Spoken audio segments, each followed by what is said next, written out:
एक अपडेट आहे। राज्य मंत्रिमंडळाची आज दुपारी बैठक होणार आहे। दुपारी 12:30 वाजता विधान भवनामध्ये ही बैठक होईल। धनंजय मुंडेंची गच्छंती आणि कोकाटे प्रकरणानंतरची आज पहिलीच कॅबिनेट आहे। बैठकीनंतर मुख्यमंत्री देवेंद्र फडणवीस उत्तम इथल्या म्हाळगी प्रबोधिनीच्या कार्यक्रमासाठी रवाना होतील। या संदर्भात अधिक अपडेट घेऊया आपले प्रतिनिधी अभिषेक मुठाळे यांच्याकडनं।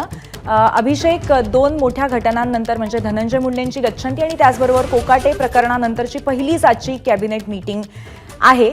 आजच्या या मीटिंगमध्ये या बैठकीमध्ये कोणत्या मुद्द्यांवरती चर्चा होण्याची शक्यता आहे? नक्कीच जर का पाहायचं तर धनंजय मुंडे यांची आपल्याला गच्छंती होताना पाहायला मिळालेली आहे। सोबतच कोकाटे प्रकरणानंतर देखील ही आज पहिलीच आपल्याला कॅबिनेट बैठक होताना दिसते आहे। दुपारी 12:30 वाजता विधान भवनात ही बैठक जे आहे त्याचं आयोजन करण्यात आलेलं आहे।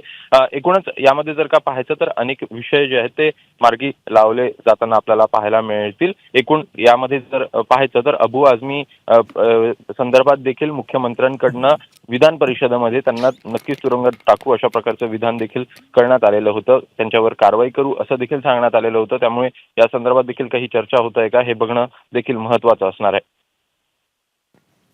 धन्यवाद अभिषेक, आपण दिलेल्या माहितीबद्दल।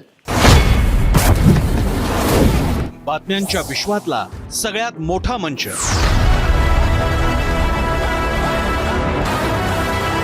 अचूक, थेट आणि निष्पक्ष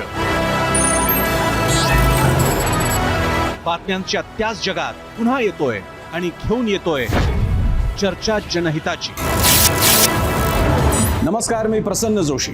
आता भेटूया 0 आवर मध्ये सोमवार ते शुक्रवार रात्री 7:56 फक्त एबीपी माझावर। एबीपी माझा, उघडा डोळे बघा नीट।